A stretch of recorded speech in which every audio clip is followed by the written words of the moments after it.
Akhirnya PDI secara terbuka membacakan keputusan partai memecat Jokowi, Gibran, dan Bobi. Sebenarnya soal pemecatan ini sudah beberapa kali disampaikan, tapi tidak secara langsung dan secara terbuka seperti sekarang ini.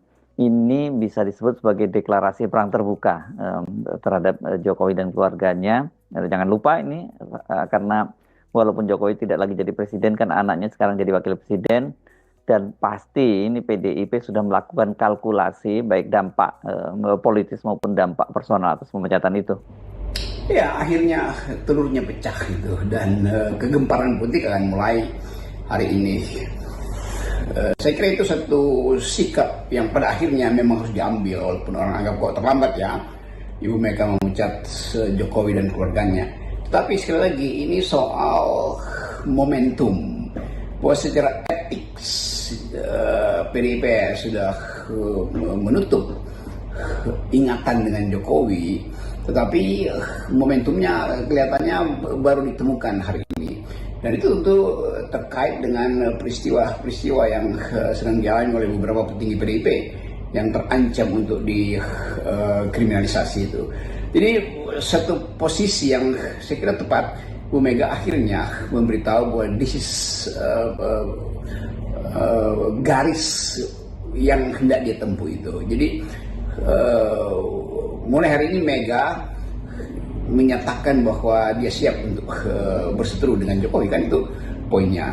Nah, masalahnya adalah apa langkah yang bisa menimbulkan semacam perhitungan bahwa pilihan Mega itu adalah betul-betul pilihan yang jujur, pilihan yang memungkinkan PDIP memulihkan kembali martabatnya. Jadi poin pertama adalah pemulihan martabat PDIP karena terus-menerus dibayang-bayangi oleh defek, oleh cacat yang dibuat oleh kadernya, yaitu mantan Presiden Joko Widodo.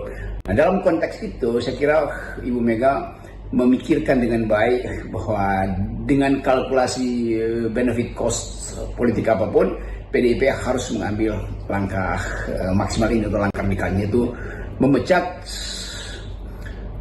tiga orang itu. Dan tiga orang itu artinya itu satu keluarga sebetulnya, dan sinyal itu adalah sinyal yang sangat politis tentu dengan sendirinya, kan ini langkah politik tapi juga ideologis, menguatkan kembali prinsip PDIP bahwa partai ini harus diatur secara etis. Jadi yang melanggar etis itu adalah langgaran tertinggi itu, melanggar perjanjian, melanggar konstitusi, pada akhirnya dianggap sebagai melanggar etis di dalam PDIP itu kejujuran. Dan Pak Jokowi memang dirumuskan sebagai orang yang tidak jujur, berbohong, manipulatif, atau bahkan berkhianat terhadap prinsip-prinsip kepartaian itu. Itu dasar kenapa publik akhirnya harus menilai bahwa Megawati kembali pada sikap dia yang betul-betul tegak lurus dengan prinsip-prinsip perjuangan dia dalam masa yang sangat panjang itu. Secara personal yang tampak kasat mata dan bolak-balik juga dinyatakan oleh Hasto maupun Ibu Megawati, ini kelihatannya yang bakal jadi sasaran pertama itu dipastikan adalah Hasto. Apalagi posisi Hasto ini kan sebagai sekjen tentu sangat vital ya. Kalau kemudian Hasto itu yang dilumpuhkan, kan ini bisa dampaknya terhadap partai juga besar gitu. Ini pertama, kalau soal Hasto ada kaitannya dengan DPO Harun Masiku, dan belakangan juga muncul isu keterlibatan Hasto dengan seorang perempuan yang disebut sebagai istri sahabatnya.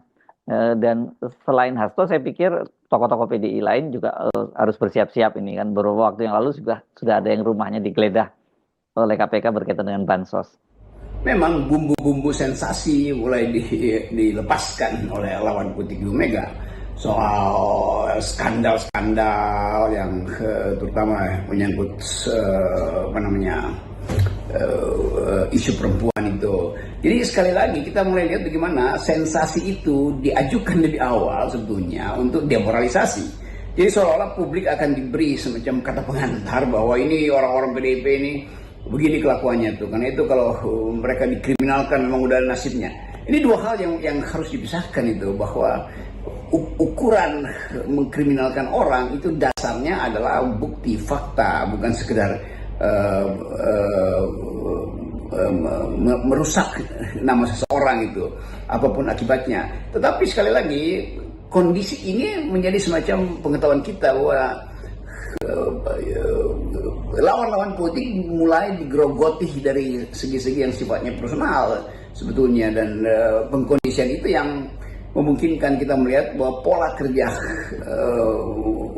mereka yang hendak menyingkirkan PDIP selalu sama itu, dan juga berlaku di partai yang lain tuh. PKS juga pernah kena kasus begituan, lalu diukurkan pada soal keterlibatan dengan perempuan. Jadi seolah-olah ada masalah yang disebut femme fatale itu, atau root of all evil itu adalah perempuan. Ini juga satu upaya untuk memanipulasi peristiwa, dan keracuan-keracuan itu harusnya kita pahami sebagai sinyal bahwa perseteruan antara Megawati dan kekuasaan itu, terutama kekuasaan Presiden Jokowi yang memang hari-hari ini masih berupaya untuk sebut aja merusak PDIP, itu masih akan dilanjutkan. Jadi itu yang kita pandang sebagai kegagalan era Presiden Jokowi menanamkan nilai-nilai atau etos tentang keadilan, etos tentang kejujuran tuh, dan semuanya kita harus anggap lebih awal sebagai upaya untuk kriminalisasi, karena hanya dalam 1-2 bulan ini isu-isu Harun Masiku diangkat habis-habisan tuh, tentu untuk melemahkan posisi PDIP di dalam meja catur politik hari-hari ini. Tetapi saya kira sang ratu itu punya kemampuan untuk maneuvering tuh, dan yang menjaga dia itu tentu pertama-tama adalah Wong Cilik yang tahu bahwa Mega itu tidak boleh diganggu tuh, karena ada semacam kepastian bahwa Mega jadi semacam simbol perlawanan rakyat kecil.